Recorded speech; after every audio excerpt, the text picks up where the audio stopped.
So like Michael said, I'm going to talk about cloud build, and then on the first half of the talk and the second half of the talk, I'm going to talk about how we managed to build cloud triggers as code in a project, and yeah, how that works. So first thing first, what is cloud build?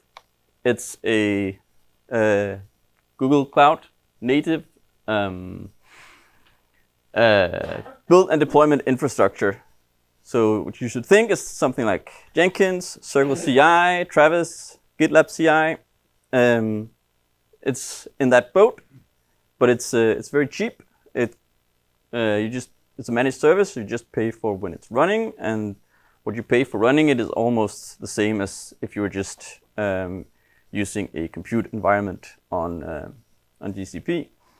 Your builds are defined in YAML files. They're a series of commands that will be executed by a Docker image. It lives with your code in Git, and you can run it manually or you can trigger it. And it is more powerful than it's given credit for, but it is also very limited. So the main problems is it doesn't have a good general integration with Git.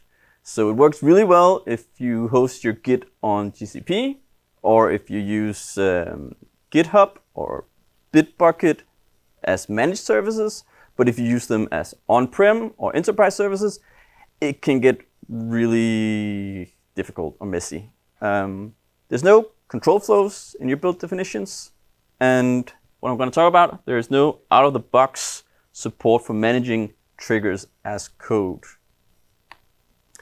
So if you go on Google's website and read about it, they will actually say, we recommend Spinnaker to teams who want to implement advanced deployment patterns.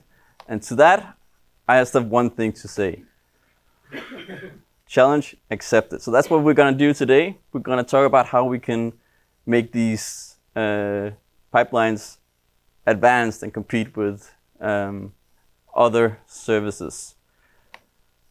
So first, I'm going to give a high-level perspective of the whole thing. Then, just to make sure we're all in the same boat, I'm just going to talk about what is basic cloud build, and then we're going to jump into some fairly advanced examples of what you can do with cloud builds, and then the buried lead will come in here at the end. So in any automation setup, you sort of have your application ground truth, usually in Git somewhere. It's stored. This is where your source code is, and you want to build it, and you want to deploy it. And to do that, you put a thingamajig in the middle. You put something in there that does your biddings. And with Cloud Build, you can sort of tell him, hey, go and read this file, and then do whatever it says in this file to this project. And then it will go into your application. He will find your YAML file, and he will go up to, this case, the stage, and he will do whatever it is you've told him to do. And that's your, and you can also tell him like some rules, like when I merge to a branch, then do this to that environment. And that's sort of the essence of what a continuous integration pipeline or an automation setup is. And what this guy is, that's the guy that can be your Travis or your Jenkins, or in this case, your Cloud Build. The thing that's special about Cloud Build is that it's a managed service, so it doesn't live in between. It lives in your cloud projects. And that can be quite confusing, because the setup is not how you expect it to be. I think you should not think about it in this way except as an implementation detail. You should think about it as if it's still this thing in between your source code and your deployments. So the important thing here is that the Cloud Build YAML files, the build files, this is what to do. The triggers, which we're going to talk about in depth later, this is when you do it. So you can think of it as the Cloud Build is your function, and the trigger is your function call. So how does the function look? If you can read it, it's, as I said, a YAML file. There are a series of steps, so that's sort of the top of your dictionary. Each step has a name, which is very confusing because it's not the name of the step, it's actually a URL to the container image that will run your step. You can, if you so choose, add an ID, which I would say is the name. And then basically you have a bunch of arguments that are just a listed version of a normal command line argument. So what this does is the same as here. We call Docker build. We give it an argument t. We tell it where to build the file, and we tell it where the build file is. That's the same place as where we are. So what happens is that we check out the code from Git, put it into Cloud Build. It will go into your container repository, pull out a Docker image, and on that Docker image, it will run the code. And that code will usually say, here's a new container into your repository, or it will say, here's something I'm deploying to the cloud. So that's the basic. Now you're ready to learn all the advanced stuff. So the first thing I want to introduce to you is that it's possible to make really, really long and complex steps. You don't have to just call one single command. And the way you do that is when you get in your container, all containers come with an entry point, and you can overwrite the entry point. So where do we start when we run the container? In this case, I say, well, we're going to start in binaries shell. And then we're going to send it the command -c. This tells the shell that we're going to give it a list of commands. And then this pipe character tells the YAML file that what's going to follow is just going to be a bunch of multi-line text. And now we can just go crazy and we can write all the code and all the crazy commands we want to do. When you do this with shell, you have to be careful because every shell script will continue to run even if one of the lines fail. So if you dig deep inside my code and you're really good at shell, you will see that I make a division by 0, and that's gonna throw an error. But the next step is gonna print, and it's gonna print, and printing is gonna succeed. So the last thing this script is gonna do is something that's successful. It's gonna tell Cloud Build, I finished on a success, and Cloud Build is gonna think that everything in here went fine. So it's a double-edged sword. You can do some really cool advanced thing. You can also put your entry point to be Python or whatever you want, and you can add some really complex logic into the steps in your pipeline. Another really important thing is that you have variables. They come in roughly two shapes, something called environment variables and something called substitutions. An environment variable is a set of key value pairs that you put into each and every one of your containers. So in this example, I have two steps where I run kubectl. So I'm going to push an image onto a Kubernetes cluster. And the basic information about what cluster I'm pushing it to, I've stored up in the top as environment variables. So they will know these details, and they will know the same details. But environment variables, they only exist inside the container that you're running. The substitutions, however, can be thought of as a search and replace that's going to happen before you run the whole script. So before we run the whole script, we know that, or we've told the script itself that you need to substitute this text to this text. So once we get down to our last step, we're going to load a Ubuntu image, and the version of the Ubuntu image is defined up here. It's the slim. And Where this is really powerful is that we can, when we call the cloud build, we can say, hey, override the substitutions. So I should probably have written something else in Slim, because now we're just overriding Slim with Slim, but you can, set it to be the specific version that you want for running this cloud build this time.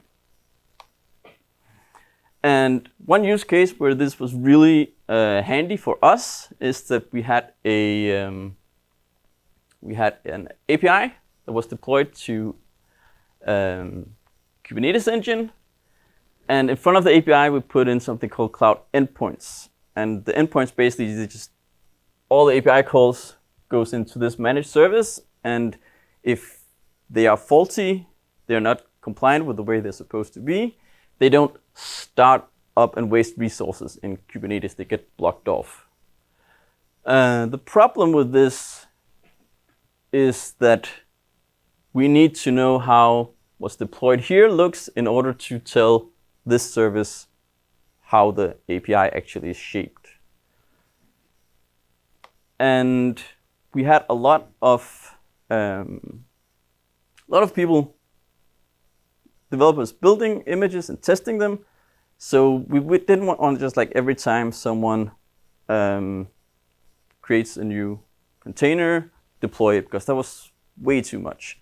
So what we said is, well, we're just going to define which image is live in the cloud build file at the top.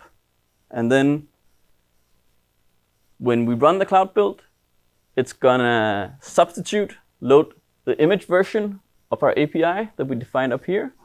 Then it's going to generate from the API code, it's going to generate the definitions that the endpoint needs. Then we can push these endpoints, this red dot. And then when we're done, and that's a success, down here we use the substitution inside the code to push the image to Kubernetes. And the idea is then that when we update this file with a new version number and we merge that into develop, then a trigger is going to put it into the development environment. When we merge to master, it's going to put that version onto our production server. And then in the meantime, people can build all the images they want and test them as crazy as they want to. If for some reason you write in an image version that doesn't exist, this step is going to fail, nothing's going to happen.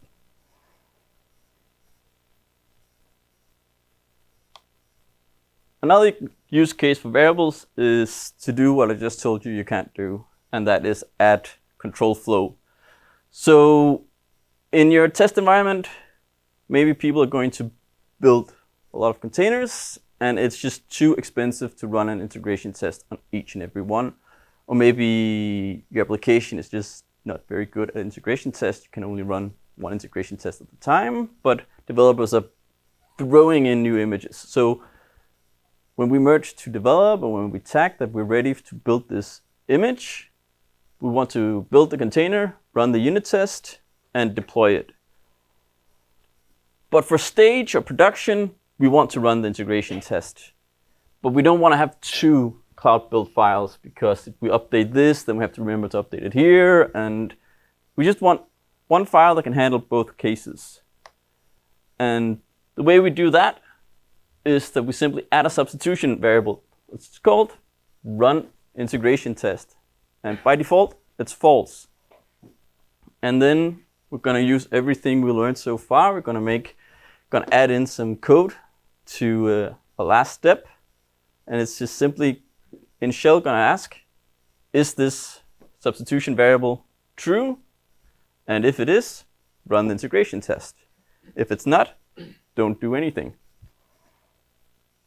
And then we let the triggers decide. So we add a trigger that basically says when merge to master, run deployment. So this YAML file, run it to the production server, and do the substitution. When we're running on develop, don't do the substitution. and then it's just going to be false. It's not going to run. So that's a way that you can add control flow depending on what environment you're deploying to. You can also run steps in parallel. Like any good cloud service that has a lot of containers, you can parallelize everything. And what you do is you just use parameter in your step called wait for. So you have your first step called A, it runs the container foo, and then when A is done, B is going to wait for A to finish, and then it's going to run bar, and C is going to wait for A to finish, and it's going to run bash, and then our last step here, step D, is going to wait for both B and C, and then suddenly we have a graph, an acyclic graph of our build steps. So that's really handy, you know, if you need that extra power. So second half, we're going to look at how we can actually manage and build these triggers that I've been talking about. So if we go back and look at our setup, if we imagine that our application is really big, it has a ton of repositories, we want something in the middle to do our biddings, and we have our environments to push to. That's the setup we're working with, and as DevOps, we always want a cake and we want to eat it. And basically what you see every DevOps pipeline sort of struggling with is that you want each and every repository to have its own build definition, and they live inside the code, and when you update the code, you can update the build definition for this one specifically so that they follow each other. But at the same time, you want to like control everything at once. You want to say like, oh, I'm updating how I do build, so I want all of this updated. And you can't centralize and decentralize at the same time. You have to choose. So what we did is we said that we're going to have one repository of a very big multi-repository application that's going to be in charge of the triggers. So as you've seen, how the trigger is defined, how the trigger works, has something to say about how the actual cloud build is going to work. If you call it with a different parameter, it's going to do something else. So these two things can now get out of sync, but it's a trade-off that you have to make. You can't have your cake and eat it too. But the basic setup that I'm going to talk about is 3 environments in the cloud and a ton of Git repositories that make up the application. So if we start by going into a web console, this is up until last week the only official place where you could create a trigger. There is trigger support in G-Cloud since last week, but it's not really going to change how we're going to do things. But we'll go in here, we're going to create a trigger, and we select which repository are we looking at. We're going to give it a name, and we can give it a description, and we can say like, okay, we told it that it should act on when something happens to a branch. What branch should it happen to? Well, we're gonna go to master, and we can choose a lot of things like, should it act if this file is included? Should it ignore if it's only this file? We're gonna tell it to build a cloud build file, and down here we can also add substitutions. And we have our pattern, and it tells us very nicely, oh, this pattern matches this branch. And this is here's a really big mistake. It's a mistake that I've seen every single developer make. Can anyone see what the problem is here? So we have a pattern called master. It matches our master branch. if I put this trigger into production, I am going to eventually push development code into production. So if I go into Git and I create a new branch, -b, this branch is called not master. This branch should never go to master. Then we're going to push it back to our repository.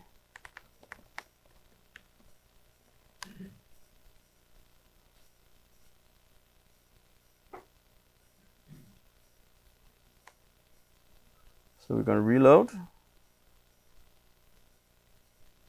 We're going to search for master. Now it matches not master. I don't know if you can read that. So every single trigger I've seen makes this mistake, and I have seen development code being pushed to production because of this mistake. So this is a good place to start. Like, why should we have our triggers as code? It's so that, and why should we centralize it? It's so that these kind of mistakes don't get made. So what we did is we just opened a Python file and we set patterns. And we're going to call this pattern for master. And we just simply build a dictionary of dictionaries. And this is then going to be, then the pattern is going to be our pattern. And then we're going to make a test case. So this is supposed to match master. And we need some commas. And it's supposed to not match. So what kind of things do we not want this to match? Just shout out something. Not master. Are there other things we don't want it to match? Mastermind, yeah. And maybe we're case sensitive, or we're worried about case sensitivity. And now we can really start doing this, because we can say, yeah, I want to test pattern. And what I want to do is I want to say that so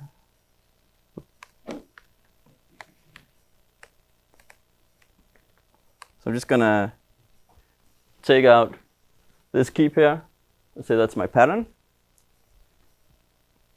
And then I want to save all the test cases, so we can just say something along the lines of match cases.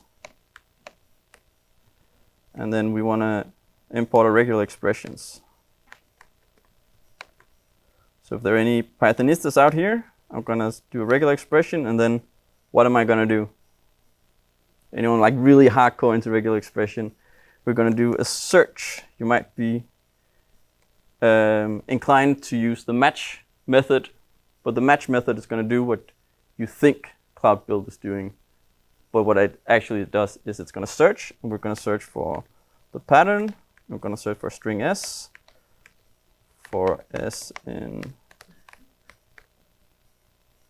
matches. That's the wrong braces. And then we just need to say that this is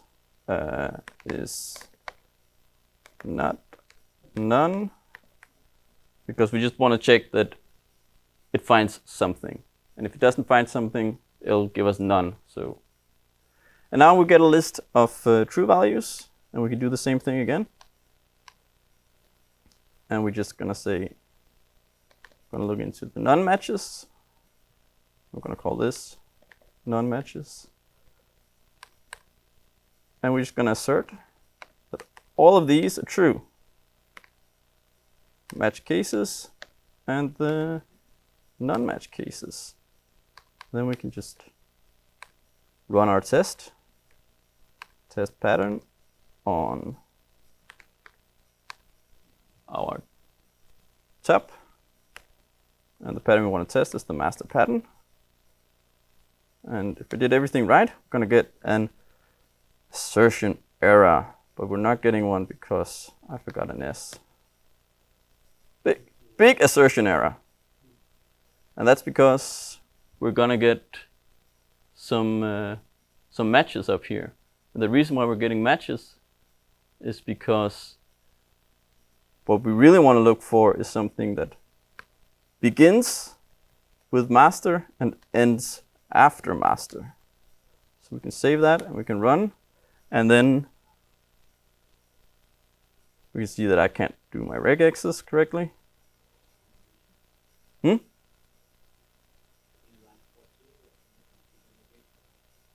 Ah, that's true.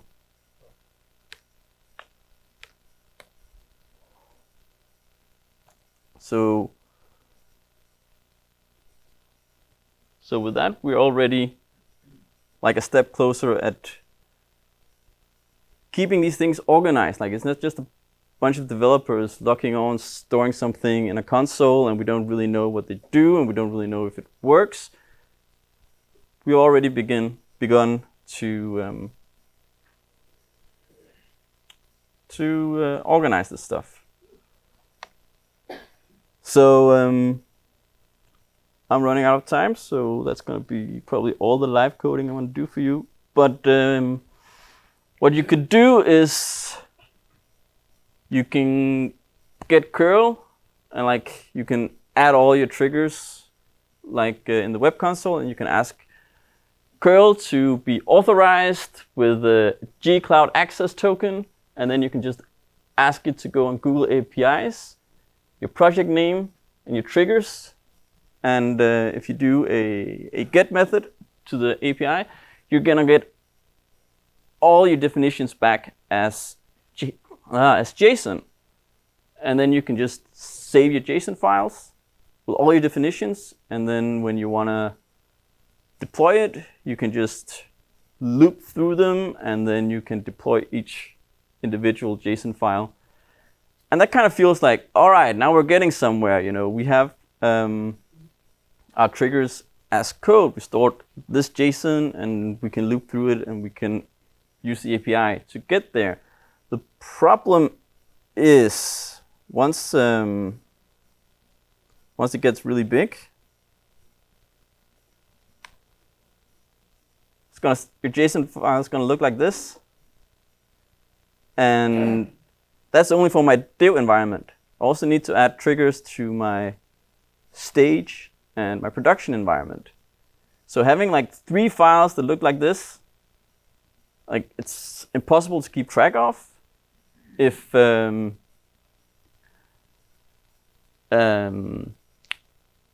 what if there's a problem? Well, on regexes, how am I going to find everywhere that the regex is wrong? How am I going to keep all this organized? So what we did is that we sort of expanded the code before. So we started like, oh, okay, we have a bunch of patterns and we have some checks on them. Let's define our environments. We have a production environment, a stage environment, development environments, and they have a project name, ID in the cloud. And then let's do the trigger definitions. And like I said, like, well, if I want repo 1 to be deployed, well, it should have a trigger on development and stage and production. But if I start typing in the whole trigger definition here for each environment, then this is going to grow just as big as the one before. So instead, I just have a function called container. That function takes in a repository name, and all the containers that needs a trigger, those trigger looks pretty much the same. So basically, what we did is that we have a create trigger function, and it creates a dictionary structure that's similar to the JSON structure. And that function is going to run on deployment, because just like I curl to ask for these values, we're gonna use Python request to push a REST call to deploy this trigger. And then the magic happens that since we're in Python, we can do whatever we want. So this container function has 3 calls to the trigger, and they're almost the same. But the difference is that they have changed whether they are using which project they're to. The project just says div, and the revision string, that is the pattern we're looking for, also just says div. Well, that's because it's our function. We decide like how it works. So instead of we just directly give it the regex, we say, well, go into my patterns and find the regex called master or div. And if I later figure out that there's an error in my master pattern, I can change that. And when I redeploy, everything that uses that pattern gets updated. And the same with the environments. If I call these 11 and 12 and 40, and I redeploy it, then suddenly I might have my application with a test stage and production in Europe, and another version with the same 3 ones in America, just by updating the names here. And all of this is taken care of by these helper functions. And that means that for every repository, like maybe this list is 20 long, it's very easy to see, oh, this repository, all it does is it has a container. Maybe have another function for deploying an API. But you get the overview. And you also get a ground truth for, like, if you have a project with a bunch of repositories, some of them are not going to be alive anymore. Well, this is going to be your list. What is alive? What is part of the application? Because this is what gets deployed, and what gets deployed as a trigger goes into Cloud Build and gets deployed to your actual Google Cloud project. The way we run this is that we check all the patterns, make sure that they do what we think they do. Then we're going to clear all triggers, and that's not the best way of doing it. But that's what we had to do because we generate the trigger definition when we run. So it's really hard to say, to match that up with something that already exists and say, is this newly generated trigger definition a new version of this trigger or that trigger or that trigger? It's very hard to keep track of. So we took the easy way out, just clear everything, deploy everything new. If a developer went in and manually added a trigger that he shouldn't do, out with it. So yeah, the pros, we get to decide that it's only tested regex patterns that are used. We get to decide that it's only project names that we're managing, that we said are okay. It can easily be changed into a monorepo setup because the list definition is in Python. We can create a loop that just go through all the subfolders in a container folder and generates a trigger for each of them. Because it's custom built. Behaves however you want. The problem, of course, is that the trigger definitions don't live with the repo, and the trigger definitions and the cloud build, like the function call and the function together makes up what's happening, and now we've sort of separated them. But that's what I said, we can't have our cake, so we decided to, and eat it, so we decided to have our cake, not eat it. It follows a pattern called break before make. So when this is done, and before this is finished, if something is supposed to happen, something is supposed to be deployed, it's not going to be deployed because you're sort of in a state where there are no triggers. But the take-home message here is that you can do really advanced pipelines, and you can manage your entire cloud build pipelines in code if you're willing to get your hands dirty. And I'm not saying that you should. I'm not saying you should go out and delete your Jenkins server, but if you've decided that you are using Cloud Build to build pipelines and triggers, you can do a lot worse than what I just told you. So yeah, thank you very much.